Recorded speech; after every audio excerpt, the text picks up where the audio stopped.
Story time. This is not going to be short length. I'm sorry, I'm not going to fucking make myself smaller for this fucking story to fit in the fucking stupid shorts thing. You're gonna watch the whole fucking video. So, I recently misplaced my Nintendo Switch. My aunt died in the Philippines. Jacqueline Jose, she was a very famous actress there. But, she passed away, unfortunately. And, my aunt here, that lives in the house with us, she had to go back to the Philippines because this was her best friend, like her best friend forever. And while she was gone, I stayed in her room. I don't usually stay in her room, obviously, because she stays in her room, but like something just made me want to stay there. She actually even left town another time, and I still decided to stay in her room. But interestingly, like I brought my Switch in one day when I was on my group therapy thing. I do Hero's Journey, I love it, but they also recommend you to just kind of play like a mind-numbing video game while you're on group if you like. You know, you don't have to. But I decided to do some like level grinding in Pokemon Shining Pearl, which my really good friend George got me. So I did that. And the thing is, I misplaced my Switch after that. And this happened like a couple weeks ago, maybe even like a month ago, to be honest. So I lost my Switch for like a month, maybe a month and a half, right? Actually, yeah, like probably a month and a half. And because I lost my Switch, I had to play with my Nintendo 3DS. And I was like in Omega Ruby, but I kind of got bored with it. But I was right in Omega Ruby, basically right at the point, which if you watch my Pokemon videos, you'll notice in the, like, what you've been watching. I was basically right at the point where, like, you know, Maxie messes up the fucking climate, he causes an insane drought, and Groudon is released or whatever, and it's time for you, like a 12-year-old in Hoenn, to save the world. Kind of crazy, right? But this is happening, right? And it's just interesting how, like, I wouldn't have played through Omega Ruby if I hadn't misplaced my Switch. And while I was doing this, like, save the world in Pokemon Ruby thing, watch that video, like, trust, but, like, it's interesting because what Maxie and Archie say to each other after this entire, like, thing, after they almost, like, end the world because they wanted more land and stuff, they're saying stuff that I really wish that Israelis could say to Palestinians, and a little bit vice versa, right? It's kind of insane, and how, like, on the nose it was, and it kind of gave me some hope. So, I also do some commentary, but, like, really, I feel like God kind of made me misplace my Switch for that amount of time so that I could play that part of Pokemon Omega Ruby during this insane time for the world. Anyways, I just found my Switch yesterday, and guess where it was? Fucking Hide and Seek Champion 2024, that's what the homie Byron said. My Switch was next to my router. It was in plain sight the entire time. It wasn't hiding anywhere. Like, in between this, like, I went into my aunt's room, looked under her bed, I looked under my bed, I was flipping my mattress, I was like, dude, I don't know where my Switch is. I'm like, I'm kind of getting tired of my 3DS. Like, I don't really feel like playing Pokemon Green Plus. I don't feel like playing Gen 1. Like, I want to catch up on my Pokemon Shining Pearl. I have to, actually, well, interesting, my next gym battle is with Byron, the Steel Trainer. But, I don't know, it was just crazy.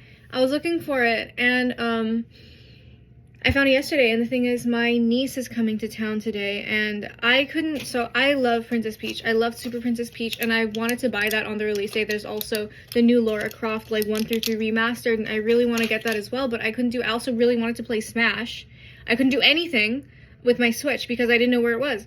But it was next to my router the entire time. But I was really only meant to find it once I finished that, like, part of Omega Ruby, I feel like. Because that, like, monologue that Maxie and Archie give to each other, it was very inspiring. And I really do hope that one day Israelis and Palestinians talk to each other like that, because people need to apologize to each other. That's just one major, major, major thing. And I guess, like, another side note is how, well, I'll make it its own video, but I'll talk about it here, because the video is already fucking 4 minutes long. Like, we're fucked on length at this point, you know. But one of the cousins that my friends are helping, he said, like, you know, before the war, I thought that all Americans were, like, kind of trash.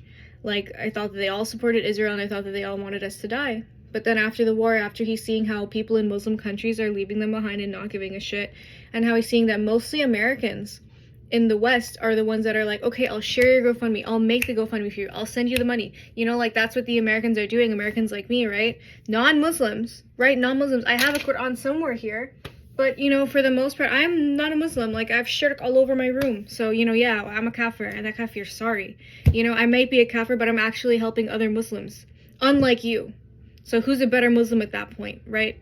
But anyways, they're like, you know, my opinion on Americans changed.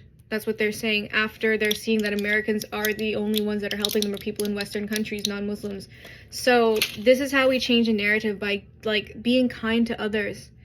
And saying fuck it with this narrative of just, like, trying to paint everyone with one broad brush.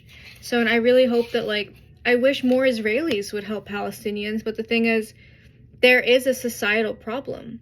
Like, you see some of these comments on Palestine, if the algorithm, like, if a Palestinian makes a TikTok or reel or whatever, and the algorithm, like, makes it go to a, like, you know, it's predominantly Israeli page, like, it's just messed up. Like, the comments are insane. Like, we have TikToks and reels of, like, Israelis making fun of, like, dying Palestinians. And I'll be honest, when Israelis were dying on October 7th, I did see people celebrating, which I wasn't really happy about, because I'm like, well, people were just getting, like, shot indiscriminately in the street. Like, that's not exactly, like, a freedom fight. But, you know, you say what you do, you know, whatever. But I didn't see them making fun of dying people on the other side. They were just like, yes, like, we made some headway, etc., etc., which is expected, not the best thing for me as someone that's, like, a peace kind of, like, activist, sort of, but, like, you know, it's not making fun of them. Like, I've seen Israelis just make fun of Palestinians, like, put fake blood on their face, and they're just like, oh, like, I'm dying, and some of them are just like, oh, look at us, we have water, we have electricity, like, oh, ha ha ha, look, our faucets work. And it's like, are you guys really on the right side of history if this is like acceptable behavior? Like, this is insane.